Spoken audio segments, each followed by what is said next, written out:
तो हेलो दोस्तों, आप सभी का स्वागत है आज के इस नए वीडियो में नए टॉपिक के साथ। तो चलिए, इस प्रकार से अब हम लोग किस चीज का अध्ययन कर रहे हैं। हम लोग 11 जो बायोलॉजी है उसमें जंतु जगत अर्थात एनिमल किंगडम है उसका क्लासिफिकेशन को देख रहे हैं। और उसी के अंतर्गत आज हम लोग वर्ग एम्फीबिया अर्थात उभयचर क्या होते हैं, इसके लक्षण क्या हैं, इसको उदाहरण सहित आसानी से हम लोग आज की इस वीडियो में क्लियर करने वाले हैं। तो चलिए बिना किसी समय गंवाए ये जो वर्ग एम्फीबिया है अर्थात उभयचर है इसको समझने का प्रयास करेंगे।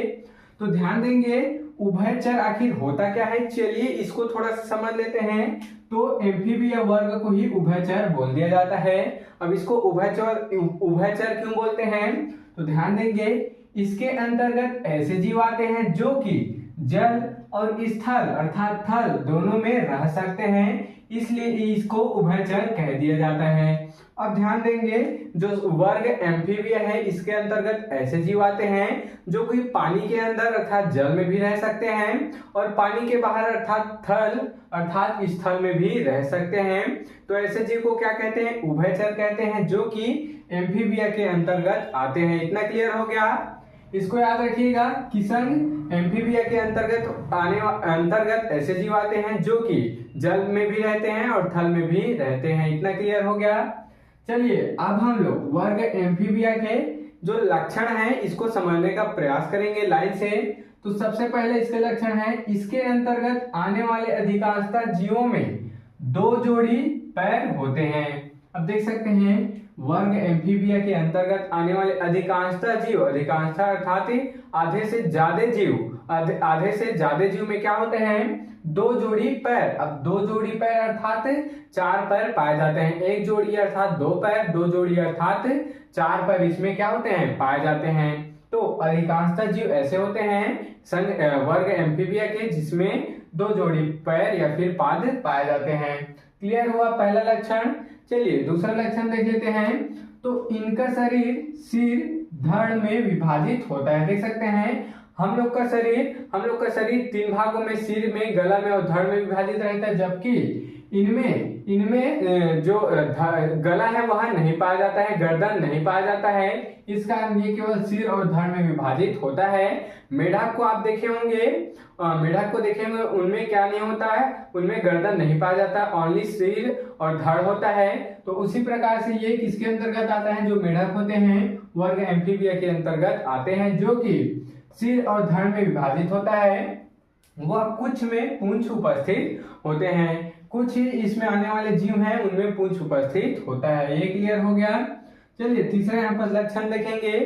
तो इनकी त्वचा नम व नेत्र पलक वाले, देख सकते हैं इनकी जो त्वचा है वह कैसी होती है, नम होती है, तथा इनके नेत्र में जो पलक है वह पाए जाते हैं। तथा बाह्य कर्ण के स्थान पर कर्णपटल होता है। जिस प्रकार से हम लोग का जो कान है बाहर निकला होता है, इस प्रकार से उनमें नहीं पाया जाता है। कर्णपटल अर्थात एकदम पट में, सिद्ध में उसका जो कान है वह उपस्थित होता है, अंदर धंसा हुआ उपस्थित होता है, हम जैसे बाहर निकला हुआ नहीं होता है। उसी को बोला गया इस लाइन में कि इनकी त्वचा जो है नम होती है, नेत्र में पलक पाया जाता है, तथा बाह्य कर्ण के स्थान पर कर्णपटल होता है। इतना क्लियर हो गया।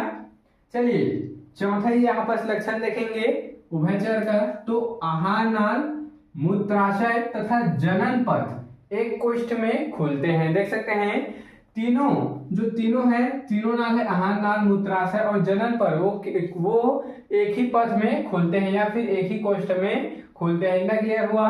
जिसे अवस्कर कह दिया जाता है। देख सकते हैं जिसे अवस्कर कह दिया जाता है, जिस स्थान पर खुलता है उसे अवस्कर कह दिया जाता है। इतना क्लियर हुआ। चलिए नेक्स्ट यहाँ पर लक्षण देखेंगे। तो श्वसन क्लोम या फिर फुसफुस फेफड़ा बोल सकते हैं, तथा त्वचा के द्वारा श्वसन होता है। तो देख सकते हैं इनके अंतर्गत जो जीव आते हैं 3 प्रकार के श्वसन करते हैं।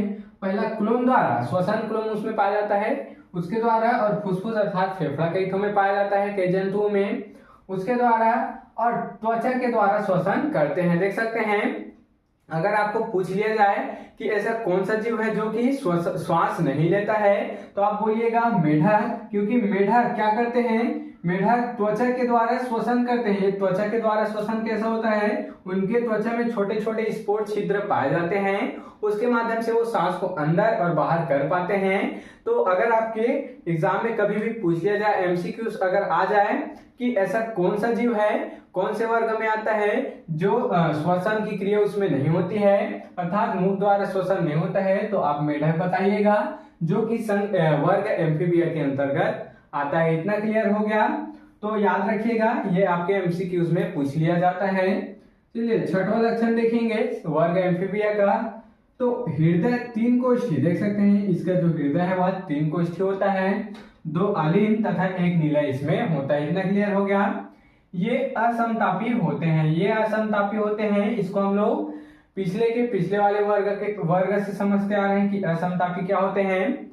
कोई भी जीव पर्यावरण के अनुकूल अपने आप को नहीं ढाल पाते हैं, वो क्या होते हैं, असमतापी जीव होते हैं। जैसे कि अगर सामान्य टेम्परेचर से अगर टेम्परेचर हाई हो जाए या फिर टेम्परेचर लो हो जाए तो वह जीव जीवित वहां पर नहीं रहेगा, तो वो असमतापी कहलाता है। चलिए इस प्रकार से हम लोग अब एम्फीबिया वर्ग जो है उसका लास्ट लक्षण है, इसको देख लेते हैं। तो लास्ट क्या है, नर व मादा अलग होते हैं, देख सकते हैं, तथा इसमें जो निषेचन है वह बाह्य होता है, तथा इसमें लैंगिक जनन भी पाया जाता है। किंतु ये कैसे होते हैं, अंडे देने वाले होते हैं, देख सकते हैं, ये अंडोत्सर्ग क्या होते हैं, जीव होते हैं, ये अधिकतर अंडे देते हैं। तो इस प्रकार के इसके लक्षण हो गए। इसके एग्जाम्पल में है राना टिग्रीना। राना टिग्रीना ये वैज्ञानिक नाम है किसका, तो मेढक का। जो मेढक होता है उसका क्या है, ये वैज्ञानिक नाम है। तो मेढक हो गया, हायला हो गया इसके एग्जाम्पल में, और क्या है, सैलामेंडर हो गया, और क्या है, इक्थियोफिश, ये सब आदि क्या है इसके एग्जाम्पल है। संघ वर्ग उभयचर या फिर वर्ग एम्फीबिया के उदाहरण है। तो इस प्रकार से आज के इस प्यारे से टॉपिक में हम लोग वर्ग एम्फीबिया अर्थात उभयचर को उसके लक्षण उदाहरण से ही समझ चुके हैं।